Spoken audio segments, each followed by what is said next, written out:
Pada malam ini kita berkumpul dalam rangka untuk melepas saudara kita yang akan berangkat ke tanah suci. Semoga dengan kehadiran kita ini diberikan keberkahan oleh Allah Subhanahu wa Ta'ala, dan saudara kita yang akan menunaikan ibadah haji diberikan kesehatan, keafiatan, kemudian pulang membawa predikat haji yang mabrur. Amin. Baik, yang ingin mengupas tentang Mekah dan tempat-tempat melaksanakan ibadah haji. Kalau rukun, wajib, dan sunnahnya itu sudah sering didengar di dalam manasik-manasik. Tapi yang paling penting juga memahami tempat itu sehingga kita betul-betul merasakan kenikmatan, kita betul-betul merasakan power daripada tanah haram itu. Yang pertama, kita ingin merilis nama-nama Makkah. Yang pertama dulu namanya Al-Qaryah, statusnya naik menjadi Al-Balad, kemudian statusnya naik lagi menjadi Ummul Qura. Ini kita perlu background Mekah dulu kita pahami dari waktu ke waktu, dari zaman ke zaman. Arah pertama lah yang Mekah itu Korea, geser, bubuk tumpeng, bahasa mas pagi, pulut atau dulur. Itu belum ada banyak manusia. Makanya Nabi Ibrahim mendidik keluarganya di tempat bebatuan, di tempat padang yang tandus pada saat itu, yang kemudian Allah telah membuat set plan perjalanan Mekah dari zaman ke zaman, dari sejak zaman para nabi-nabi, kemudian kita saksikan sekarang. Set plan kedua itu disebut oleh Allah Al-Balad, karena Al-Balad statusnya menjadi negeri. Kenapa muncul status Al-Balad ini? Allah sebutkan di dalam Al-Quran surat Ibrahim, kemudian di surat At-Tin. Wa idh qala Ibrahim rabbi ij'al hadzal balada amina wajnubni wa baniya an na'budal asnam. Ketika Nabi Allah Ibrahim Khalilullah alaihissalam bermunajat, bermohon kepada Allah Subhanahu wa Ta'ala supaya dijadikan negeri Mekah itu menjadi negeri yang aman dan dijauhkan keluarganya dari penyembahan berhala. Doa ini terjawab langsung oleh Allah di surat At-Tin. Apa jawaban dari Allah? Wat-tini waz-zaituni wa turi sinina wa hadzal baladil amin. Untuk menjawab bahwa negeri yang aman itu Allah memulaikannya dengan sumpah. Allah bersumpah dengan buah tin dan zaitun. Nanti perlu lihat, itu udah di kaleng-kaleng, ada yang dikemas pakai plastik, ada buah tin dan zaitun.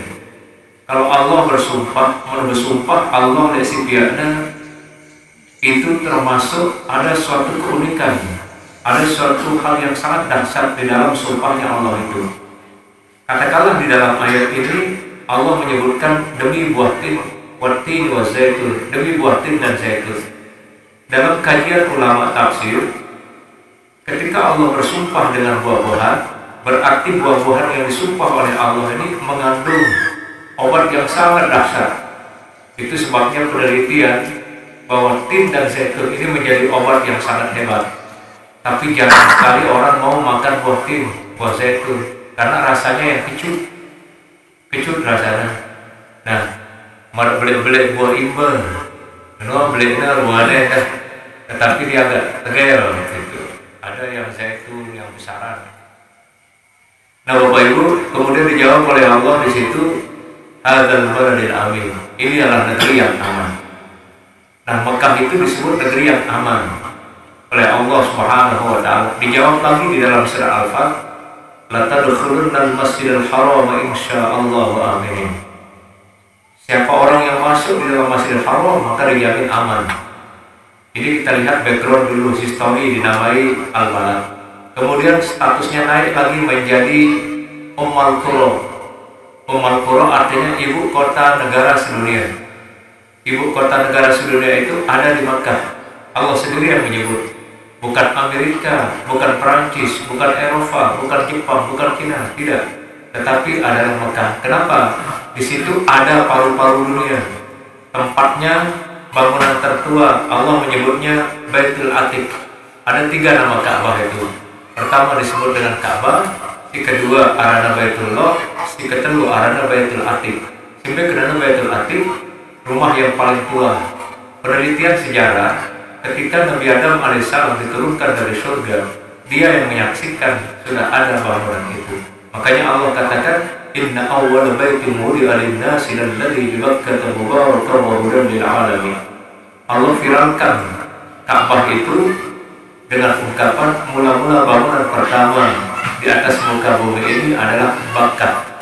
Itu adalah Baitullah, Ka'bah di Bakkah mubarakan wa hudan lil alamin. Nama lain dari kata Mekah itu adalah Bakkah. Itu artinya gelinangan air mata. Pembina perdeparan Bakkah, gelinangan air mata. Setiap orang yang pergi haji pasti menangis. Pasti menangis. Apalagi di Tanah Haram, begitu pelunggu nanti melihat Ka'bah, nangis. Belum berangkat aja sudah nangis. Besok pelunggu disalami sama tetangga-tetangga warga, wajib nangis. Apa yang membuatnya demikian? Karena memang Allah sudah mendesain seperti itu. Langsung tergetar hati kita. Kita tidak buat-buat tangis itu, tapi begitu melihat kamu Allah, maka hati kita terharu.